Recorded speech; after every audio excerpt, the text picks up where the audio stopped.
आज मैं आप लोगों को सिकंदर और साधु का कहानी सुनाने जा रही हूँ। 2-2.5 वर्ष पहले की बात है। यूनान में एक बादशाह राज्य करता था। उसका नाम था सिकंदर। वह बड़ा वीर और प्रतापी था। उसके गुरु का नाम अरस्तु था। एक बार सिकंदर के मन में सारे संसार को जीतकर उस पर राज्य करने की इच्छा पैदा हुई। वह बहुत बड़ी सेना लेकर संसार को जीतने के लिए यूनान से चल पड़ा। सिकंदर ईरान, मिस्र, तुर्की और काबुल आदि देशों को जीतता हुआ भारतवर्ष पहुंचा। वह उत्तर भारत की सीमाओं के राजाओं को हराता हुआ पंजाब पहुंच गया। उन दिनों पंजाब में पुरू नाम का एक शूरवीर राजा राज्य करता था। वह शीघ्र ही सिकंदर से मोर्चा लेने को तैयार हो गया। सिकंदर की सेना में बहुत उत्साह और जोश था। उन्हें अभी तक कोई ऐसा वीर न मिल सका था जो सिकंदर की सेना के दांत खट्टे करता। सिकंदर की सेना जहां भी गई, जिस देश में भी घुसी, उसने वही अपनी विजय का झंडा गाड़ दिया। अब सिकंदर ने पंजाब को भी जीत लिया। पंजाब को जीतने के बाद वह पाटलिपुत्र पर विचार करने लगा।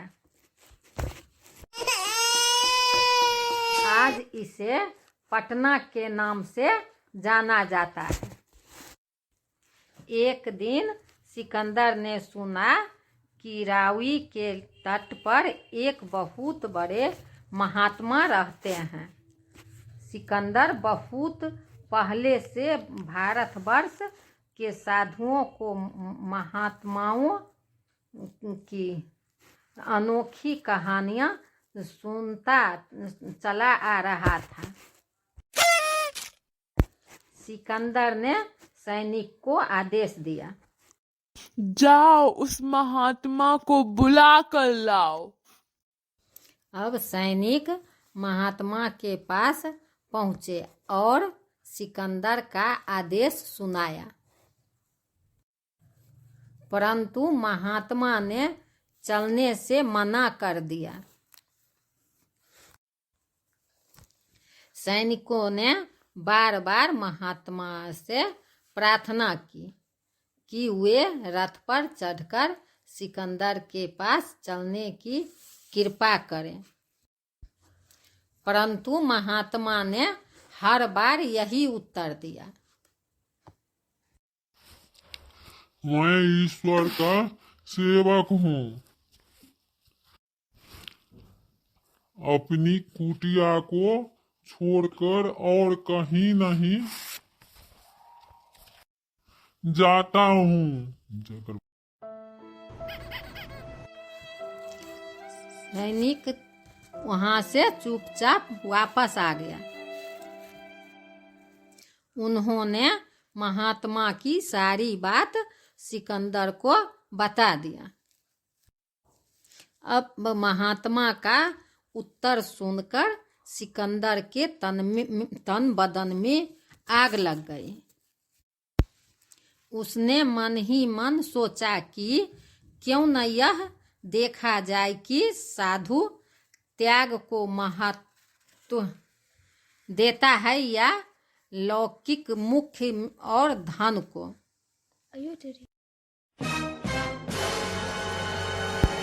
अब दूसरे ही दिन सिकंदर स्वयं महात्मा की कुटी पर जा पहुंचा। शीत के दिन थे और सवेरे का समय था। भयंकर जाड़ा पड़ रहा था। महात्मा जी अपनी कुटी के बाहर ध्यान मग्न थे। उनकी कमर में एक लंगोटी थी। शरीर पर और कुछ नहीं था। शीत की जो लहर सबको कपा दे रही थी, उसका मानो महात्मा के शरीर पर कुछ प्रभाव ही नहीं पड़ रहा था। अब सिकंदर ने बड़े आश्चर्य के साथ महात्मा को देखा, पर महात्मा जी ध्यान में मग्न थे। उनके मुखमंडल पर अपूर्व शांति और अपूर्व आभा थी। कुछ देर बाद महात्मा जी का ध्यान टूटा तो उन्होंने आंखें खोलकर सिकंदर की ओर देखा। सिकंदर ने बड़े आदर से महात्मा को प्रणाम किया और उनके सामने अपने अमूल्य उपहार रख दिए। सिकंदर के उपहारों में रेशमी शाल और हीरे जवाहरात थे। महात्मा जी बड़े ध्यान से सिकंदर के उपहारों को देखने लगे। सिकंदर बड़े विनम्र भाव से बोला, यह आपके लिए मेरी भेंट है, दया करके इसे स्वीकार कीजिए। महात्मा ने सिकंदर की ओर देखते हुए उत्तर दिया, सिकंदर, पर इन चीजों को लेकर मैं क्या करूंगा? अगर इन्हें लेना ही होता तो मैं घर क्यों छोड़ता? अब तो वन के फल, नदी का पानी और कुटी की ही मेरा अपना धन है।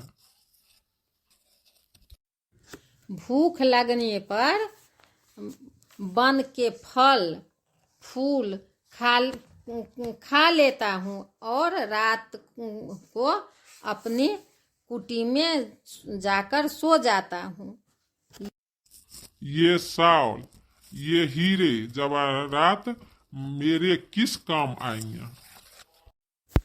सिकंदर ने महात्मा के त्याग की परीक्षा लेने आया था। वह बोल उठा, यहाँ पर तो बड़ी जोरों की सर्दी पड़ रही है, पर आपके शरीर पर तो एक भी कपड़ा नहीं है। ये वस्त्र आपको सर्दी से बचाएंगे। महात्मा जी मुस्कुरा उठे। उन्होंने कहा, आपका सारा शरीर तो गर्म हो कपड़े से ढका हुआ है, परंतु नाक और आंखें खुली हुई है। क्या नाक और आंखों को सर्दी नहीं लग रही है? पर सिकंदर चुपचाप रहा।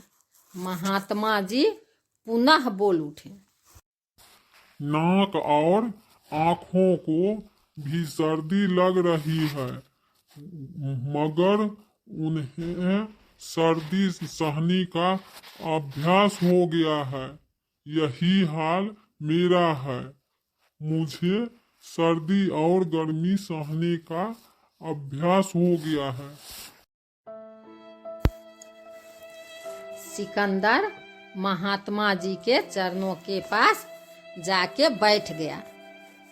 महात्मा जी के तप और त्याग की सराहना करते हुए बोल उठा। महाराज, मैंने बहुत सी देशों पर विजय प्राप्त की है। मेरे पास बहुत धन और विषय है, पर फिर भी मुझे शांति नहीं मिलती। दया करके बताइए कि मुझे शांति कैसे मिलेगी। महात्मा ने सिकंदर से कहा, तुम्हारे मन में जो दूसरों को हराने की लालसा है, तुमने खून की नदियां बहाई है, फिर तुम्हें शांति किस प्रकार मिल सकती है बच्चा? सिकंदर मंत्रमुग्ध सा महात्मा की ओर देखता ही रहा और बोला, महात्मा जी, अब आप ही बताइए जो ये समस्या का क्या उपाय है। महात्मा ने कहा, कुछ समय बाद आप संसार से चले जाएंगे, अतः लड़ाई झगड़े छोड़ भगवान के भजन में अपना मन लगाओ। सिकंदर महात्मा की बात सुनकर युद्ध का विचार त्याग दिया। युआन लौट पड़ा। मरने से पहले सिकंदर ने अपना सारा धन लुटा दिया और लोगों से कहा, लो देख लो, मैं कुछ भी अपने साथ लेकर नहीं जा रहा हूँ। आप लोग इस वीडियो को सुनिए और चैनल को सब्सक्राइब कीजिए और वीडियो को लाइक भी कीजिएगा। Thanks for watching.